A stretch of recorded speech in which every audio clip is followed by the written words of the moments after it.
Shalom et bien-aimés dans le Seigneur, c'est le prophète Jérémie Kabamba voyant. Naye koyebisa papa mama moko akosepela ayokanga. Oyebi exe ya kokomisa mutu nyonso ndeko, exe okomisa mutu nyonso moninga, exe okomisa mutu nyonso makopine. Yango makambo ebele beba na vi na yo. Nangi na bisa papa moko azoyokanga. Oyebi na mabele o eza na basi mususu ya mababe, basi ali suma. Ozala kosima mbongo depo kutana mwasala makambo no ebeba. Ozaka ba relation depo yebala na mwasala makambo ebeba. Yango nazoyebisa mutu nyonso. Oyebi eboyokanga. Sexe, eloko babengi sexe, il faut au dirigeant bien. Sexe, il faut discipliner yango. Ezala basi, ezala mibali. Sexe, il faut discipliner sexe. Ezala basi aba mababe. Akuta mobali na position. Akuta mobali na vie ya bien. Mais de praya na vie mobali na nyonso ebeba. Ma sœur, yo mutotanga classe. Oko se retrouver mwasi ya mobange. Mwana mwasi kitoko lokwa yo lingaka mibali ya ba papa. Yango mibali ajino bakufwa.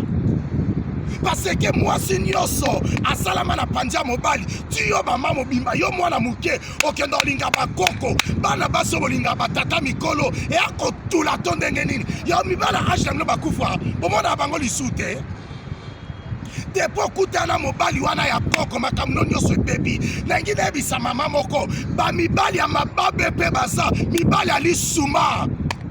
Depo kutana yo comme ennemi ya batu nyonso. Depo kutana kabolo na famille. Depo kutana ye abebisa yo. Botika basi na mibali ya mababe. Bande ko permettre na ebisa bino. Eza baninga mususu. Depo kutana ye okoma ridicule.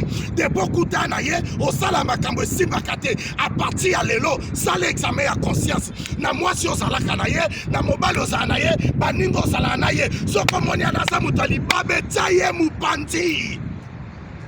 Osundola mama bana yo landa cheli moko mwendenga baby savina yo. Osundola mobali na yo ya bien, olandi mibali moko oye jeune premier. Omwendenga vino beba, bokeba na basi ya mababe. Bokeba na mibali ya mababe. Bosangana na mutu nyonso te, mutu nyonso baliaka nete, mutu nyonso bamelaka nete. Sala examen ya conscience. Oye simba te na vina yo, songi sango sima, bandela vina yo na zéro avec Dieu nous ferons des espoirs. Oye simbite ko foxete bolingo ba foxango te kindeko ba foxango te kiboninga ba foxango te songisa batu musosima ata yo moko poko récit 081 375 2794 batama babela 2021 ko tambo ala